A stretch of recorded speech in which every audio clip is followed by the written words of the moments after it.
안녕하십니까. 오늘 이 시간에는요, 이단들의 그 3시대론에 대해서 한번 살펴보려고 합니다. 물론, 누군가가 3시대론을 주장한다고 해서 모두 이단이다 라고 말할 수는 없겠죠. 그 내용을 일단 봐야 될 것 같습니다. 이 이단들의 특징 가운데는 모두 이 소위 3시대론이라는 것이 있는데요. 구체적인 예를 들자면 구약시대, 신약시대, 그리고 성약시대를 이렇게 말하는 겁니다. 그래서 구약시대 지나갔고 신약시대 지나갔고 성약시대가 시작됐다, 이렇게 얘기하는 거죠. 통일교가 그 대표적이고 정명석 집단도 이런 주장을 합니다. 그래서 물론 통일교에서 성약이라는 것은 원리강론을 얘기합니다.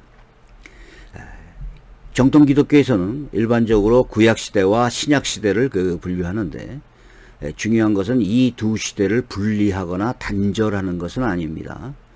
또 일반 교회에서, 물론 일반적인 교회에서도 성부시대, 성자시대, 성령시대의 3시대론으로 구별하는 사람들이 있어요. 근데 이것은 잘못입니다. 자칫하면 양태론적인 오해를 불러일으킬 수가 있습니다. 이런 주장을 할 때는 상당히 주의해야 돼요. 물론 구약은 성부만의 시대였고 신약은 성자만의 시대였고 지금은 성령만의 시대다, 이렇게 말할 수는 없습니다. 물론 성부, 성자, 성령은 함께 있었으며 구약시대도 있었죠.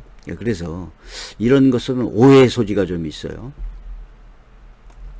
그래서 많은 이단들은 이 시대를 세 가지로 분류를 시켜가지고 구별합니다. 그래서 구약시대, 신약시대, 그리고 자신들의 시대를 여기다가 인위적으로 추가시키는 거죠.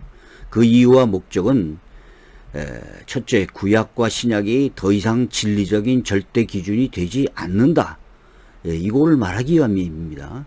둘째, 자신들이 구약과 신약 시대와 동등한 위치에서 어떤 새로운 시대를 주도하여 전개하고 있다, 이걸 말하려고 하는 거예요. 셋째, 자신들의 교주나 그 지도자가 그러한 시대를 만들 수 있는 어떤 주도적인 존재가 되는 것이죠. 그래서 새로운 지도자나 메시아가 될 수 있다라고 말하는 것입니다. 넷째, 자신들이 강조하는 교리적인 가르침 혹은 깨달은 비밀의 내용, 이런 것들을 세 번째 시대의 주제로 만들기 위함입니다. 자, 이러한 주장들은 대부분 그 이단들의 공통적인 수법이라고 말할 수 있습니다. 그래서 성경은 예수의 초림부터 재림까지를 말세라고 표현하고 있으며, 이 신학 성경 외에 또 다른 진리의 기준이 더 이상 없다고 봐야 합니다. 자, 그래서 우리는 지금 신약시대, 교회 시대에 있다라고 말해도 됩니다. 성경은 다른 복음은 없다고 말하기 때문입니다. 이단들의 특징은 자신들만이 어떤 비밀을 알고 있고 어떤 깨달음을 알고 있다고 이렇게 주장하는 것이죠. 이것을 구약과 신약에 있어서 또 다른 한 시대를 차지한다고 주장하는 것입니다.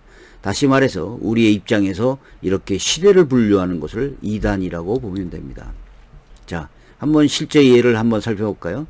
통일교, 구약시대, 신약시대, 성약시대, 자신들의 그 원리강론, 이것을 성약이다, 또 다른 언약이다, 이렇게 보기 위한 거죠.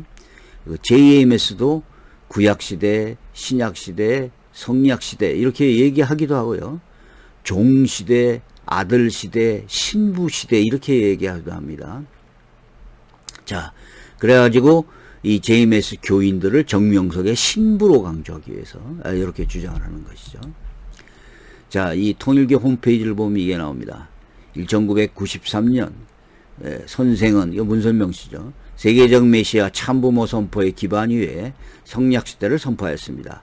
즉 성약시대란 한자 그대로 구약과 신약의 시대를 지나 하나님의 뜻을 이루어드리는 시대를 의미하는 것이었습니다. 선생은 지금껏 원리와 말씀에서 밝히지 않았던 새로운 성약 말씀, 가로 열고 구원섭리사의 원리간 우주의 근본을 찾아서 참사랑을 중심한 참된 가정과 참된 우주, 참된 가정과 나를 발표하였습니다. 이렇게 이제 이게 성약 말씀이라는 거예요. 자, 이렇게 얘기합니다. 자, 이것은 여기 아까 그 정명석 그 사람입니다. 여기에 뭐냐면 종급 구원, 아들급 구원, 신부 구원. 그래갖고 모세율법 말씀, 예수 신약 말씀, 재림주 성약 말씀 이렇게 됐습니다. 이게 성약이라고 그러죠.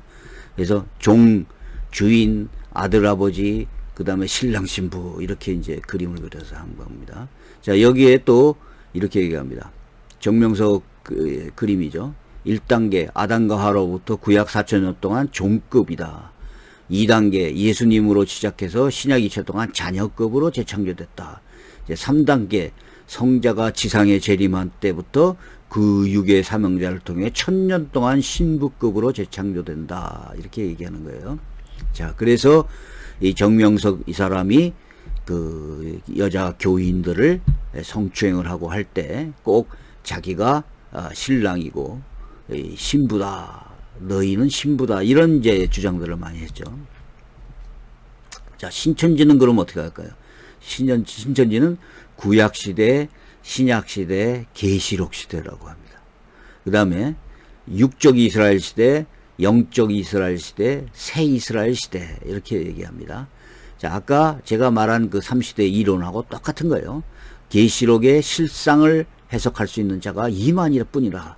또 새 예루살렘을 강조하기 위해서, 계시록을 강조하기 위해서 이렇게 얘기하는 것이죠. 자, 하나님의 교회 안상홍 그 장일자, 거기에선 뭐라고 그럴까요?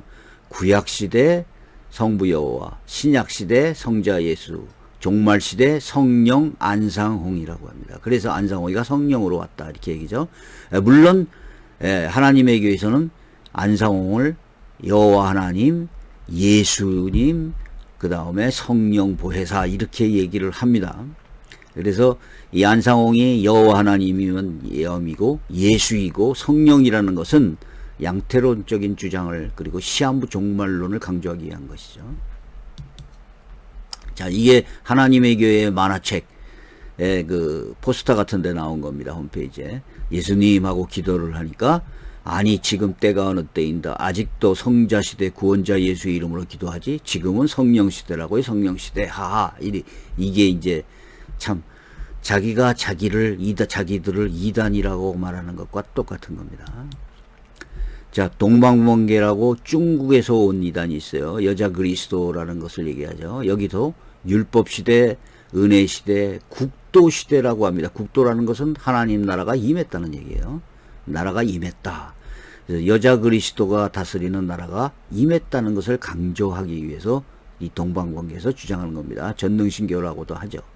자, 양태론으로 볼 때, 자, 하나님이 구약에서는 하나님 성부 시대였고, 그 다음에 성부 하나님이 육신을 입고 오신 것이 성자 예수다, 성자 시대였다 이렇게 보고, 또 죽고 부활하여 성령으로 오셨다라고 봅니다. 이걸 인격적으로 한이 인격이 세 가지의 모습으로 왔다라고 봅니다. 이것이 하나님의 교회도 이런 주장을 하죠. 구원파도 이런 주장을 합니다. 다락방, 성락교회, 지방교회들이 똑같이 양태론을 주장합니다. 성부 하나님이 직접 육신을 입고 예수로 오셨고, 죽고 부활하여 성령으로 오셨다는 1인세의 양태를 주장하는 거죠.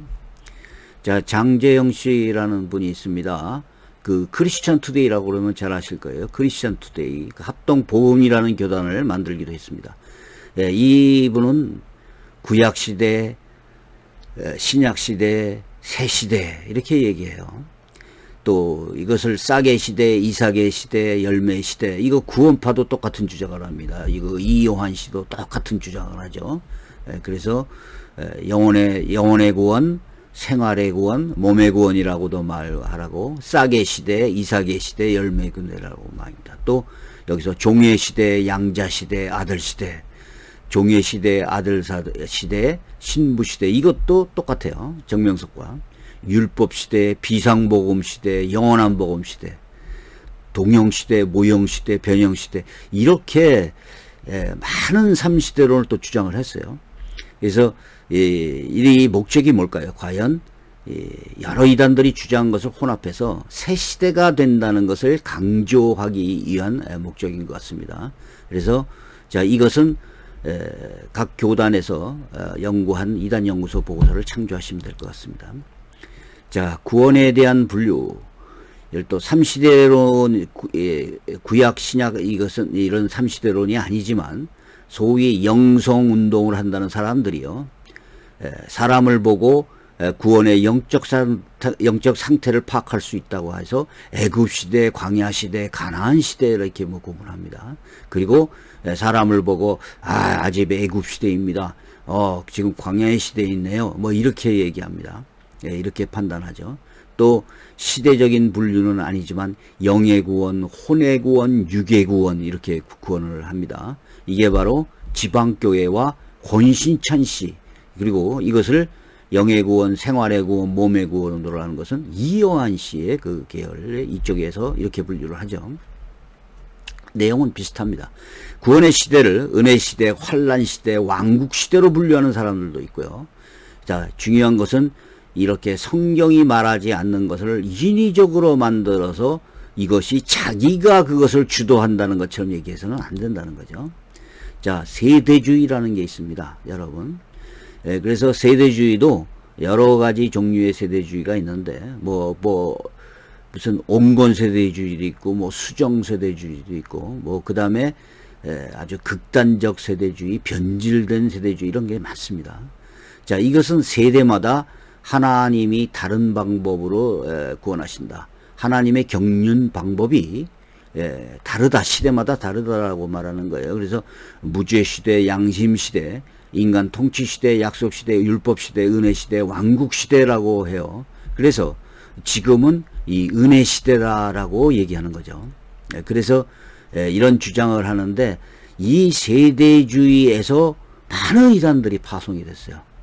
분열이 되고요. 그래서 지금 현재 이것도 많은 비판을 받고 있습니다. 자, 제가 말씀드릴게요. 이게 신천지죠.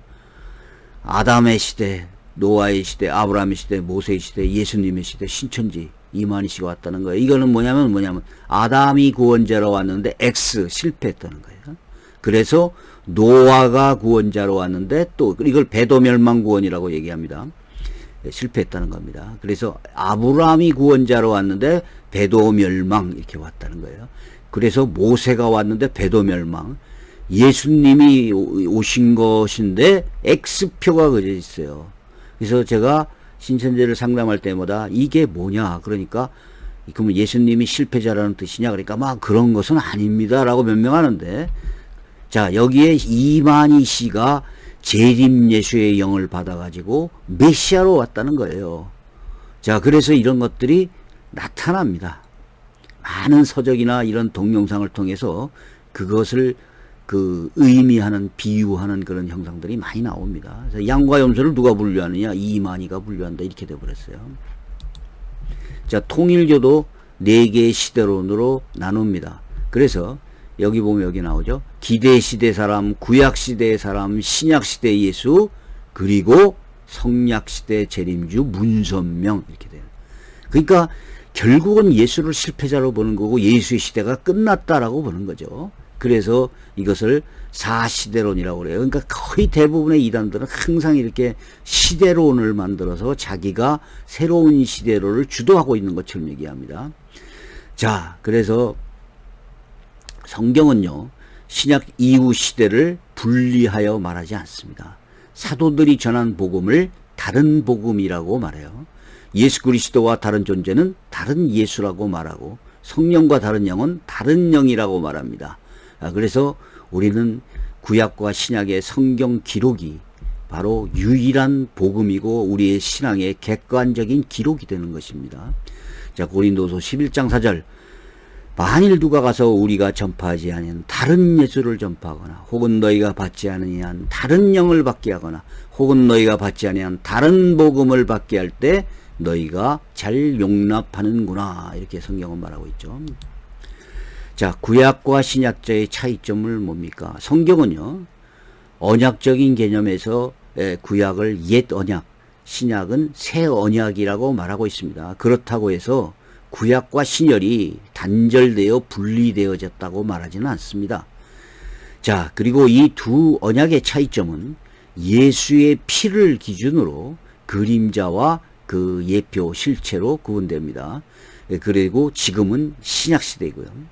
그래서 구약 강조는 행함에 있고 신약 강조는 은혜에 있습니다. 구약은 소망을 갖게 하고 신약은 성취를 갖게 합니다.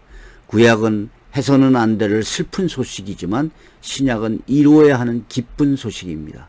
구약은 예비적인 성격을 갖고 있고 신약은 집행적 성격을 갖고 있습니다. 구약과 신약에서 하나님의 구원사역이 다른 것은 아닙니다. 구별은 되지만 서로 다른 것이 아니다라는 것이 아주 중요한 것입니다. 신약의 열매는 구약의 뿌리와 줄기가 없이는 맺을 수가 없습니다. 그리고 신약은 구약 속에 숨겨져 있고 구약은 신약 속에 제시되어 있습니다. 다른 말로 바꾸자면 신약은 구약 속에 포함되어 있고 구약은 신약 속에 설명되어 있습니다. 그러나 신약과 구약의 근본적인 차이점은 있습니다. 구약과 근역의 근본적인 차이점이 뭘까요? 옛 언약은 이스라엘이라는 국가 안에서 구체화됐죠.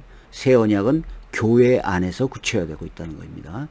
옛 언약의 국가는 배타적이고 선택적이었죠. 새 언약에서의 교회는 포괄적이고 개방적입니다.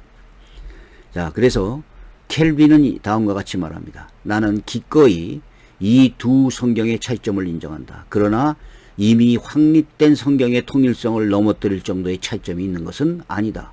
이 모든 차이점은 실제 내용의 차이라기보다는 오히려 하나님의 경륜적인 방법과 관련되는 것이다. 이렇게 기독교 강의에서 얘기합니다. 구약과 신약의 통일성에 대한 접근법은 모형론, 즉 신약과 구약의 요소들의 상응성을 연구하는 것입니다. 이러한 모형론은 상당히 주의를 요하는데 그동안 알레고리적인 해석으로 가끔 악용된 적이 있었기 때문입니다. 자, 결론적으로 어느 단체나 어느 사람들이 소위 삼신론이라는 것을 주장을 할 때 자기 자신과 자기 단체와 관련된 사항을 세 번째 시대로 포함시키려는 의도는 명백한 이단이라고 보면 됩니다. 자, 신앙의 기준이 되는 것을 구약과 신약 이외에 다른 것을 추가할 수 없다 이렇게 말하고, 또 두 번째 예수 그리스도의 구원 사역에 대해서는 그 사역이 부족하였다, 또 다른 경륜이 필요하다, 다른 메시아가 와야 된다라고 얘기하는 이단적인 삼신론이라고 보면 정확합니다. 그래서 자, 구약과 신약 외에 다른 것을 추구할 수 없습니다. 오직 하나님의 말씀은 성경입니다. 자, 그리고 자, 이것을 구원에 대해서 다른 경륜이 필요하다, 다른 어떤 사역이 필요하다, 이런 어떤 지도자가 필요하다, 이렇게 말하는 것은 이단이라고 보시면 정확합니다. 자, 감사합니다. 여기까지 하겠습니다.